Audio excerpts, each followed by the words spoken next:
थोडासा इतिहास लिहिण्याचा प्रयत्न केलेला असल्यामुळे एक निश्चित सांगायला हवं की देशासाठीच एक आदर्श रुजू व्यक्तिमत्वाचा सभ्य शालीन अशा स्वरूपाचा उद्योगपती आपल्यातनं गेला असं म्हणावं लागेल.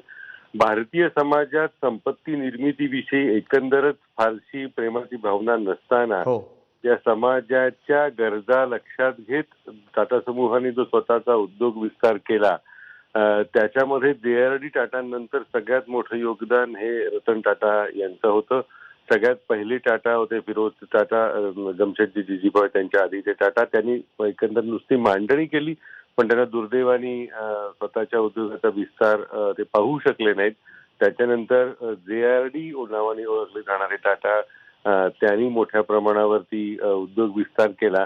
पण त्यांच्यानंतर म्हणजे जे.आर.डींच्या काळातला टाटाचा उद्योग विस्तार हा एका अर्थी मोठ्या प्रचंड बगीच्यासारखा होता की ज्याला तसा नीट आकार नव्हता. प्रत्येक ठिकाणी टाटा समूह म्हणजे वेगवेगळ्या पद्धतीनं वावरत होता, बहरत होता.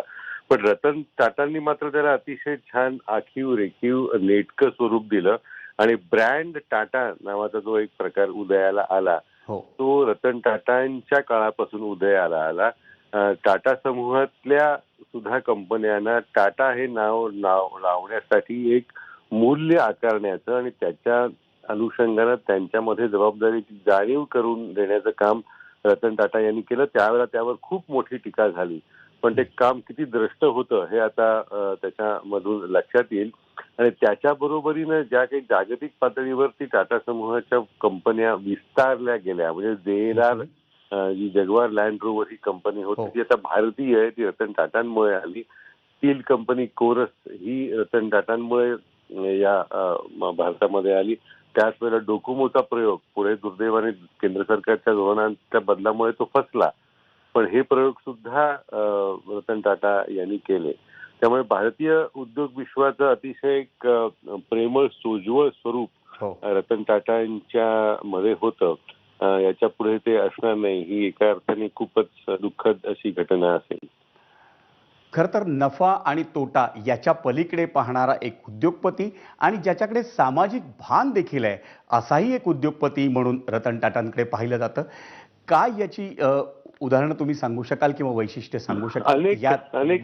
अनेक उदाहरणं सांगता येतील म्हणजे वैयक्तिक अनुभवातनं आणि एकंदर टाटा समूहाच्या जे काही आपण बघत आलेलो त्याच्यातनं सुद्धा. एक अगदी अलीकडचं महत्वाचं उदाहरण द्यायचं झालं तर ज्या वेळेला 2008 साली ताज आणि ओबेरॉय हॉटेलमध्ये तो दहशतवादी हल्ला झाला त्या दहशतवादी हल्ल्यामध्ये ताज हॉटेलच्या परिसरातले चणेफुटाणे विकणारे पण काही जखमी झाले होते.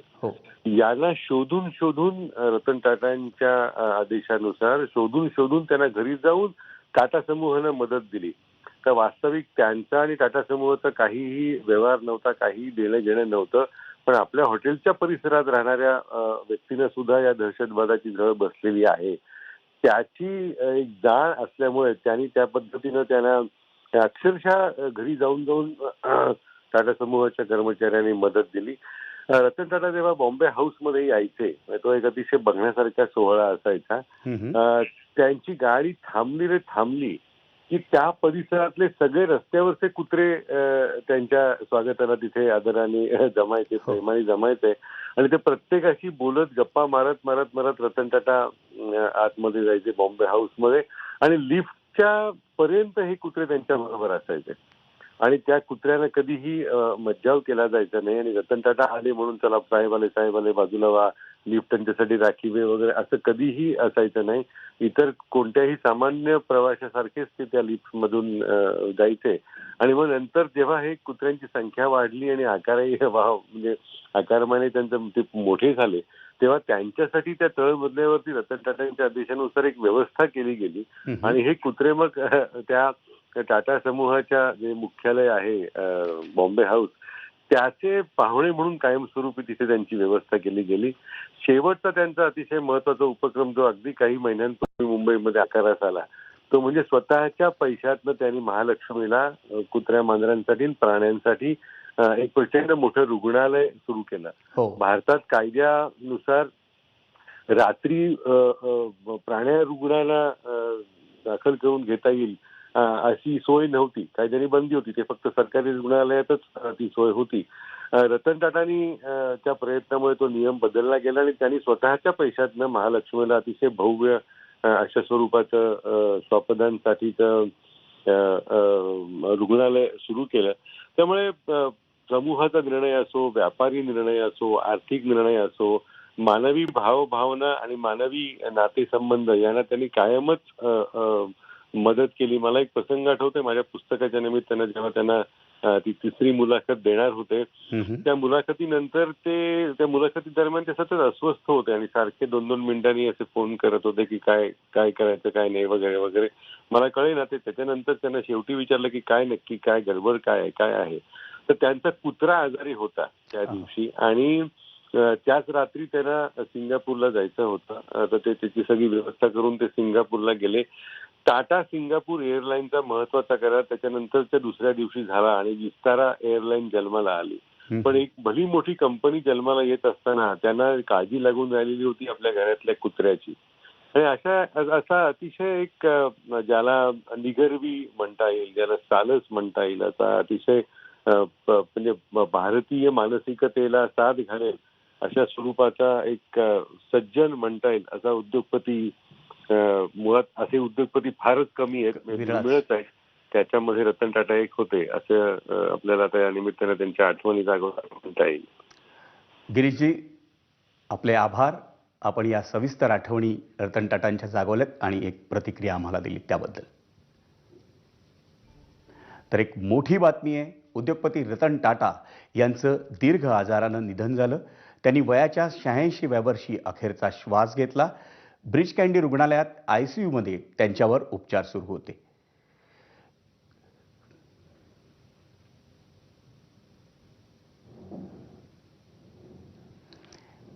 कसे होते रतन टाटा? शांत स्वभाव आणि मृदुवाणी,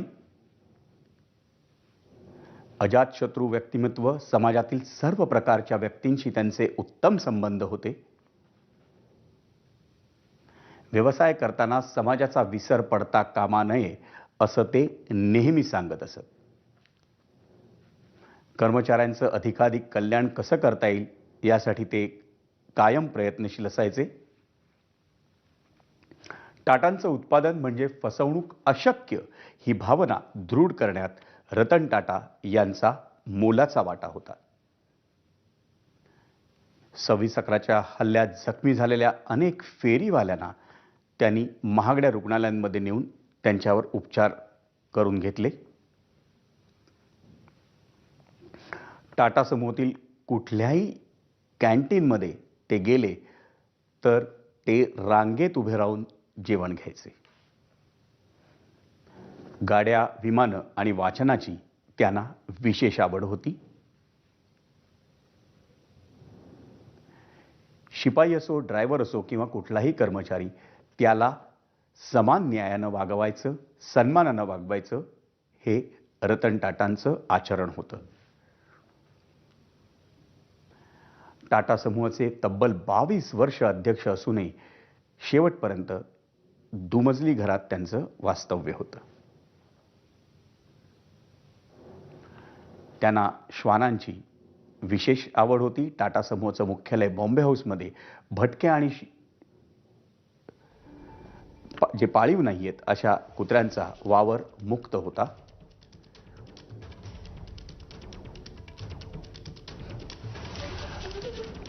आपला सहकारी ABP माझाचा प्रतिनिधी अभिषेक मुठाळ आपल्यासोबत फोन लाईनवर नाही. अभिषेक, या संदर्भात आणखी काही माहिती मिळते का? आताच जर पाहायचं तर जे वरिष्ठ पोलीस अधिकारी आहेत त्यांच्याकडनं देखील या संदर्भात कन्फर्मेशन देण्यात आलेलं आहे की रतन टाटा यांचं निधन झालेलं आहे. एकूणच PM प्रोटोकॉल देखील असतो. उद्याला PMचे अनेक कार्यक्रम देखील असतात, एकूण आहेत आणि त्यामुळेच अद्यापपर्यंत या संदर्भात पूर्ण माहिती जी आहे ती अजून उपलब्ध झालेली नाही आहे. आताच जर पाहायचं तर जे स्टेटमेंट आहे N. चंद्रशेखर यांच्याकडनं एक स्टेटमेंट जे आहे ते आता सध्याला जारी करण्यात आलेलं आहे.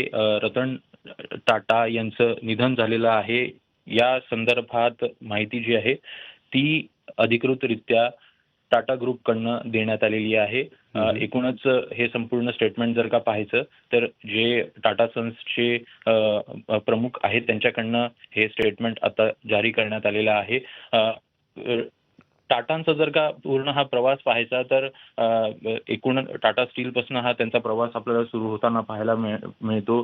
चेअरमन पदी ते जातात, त्यानंतर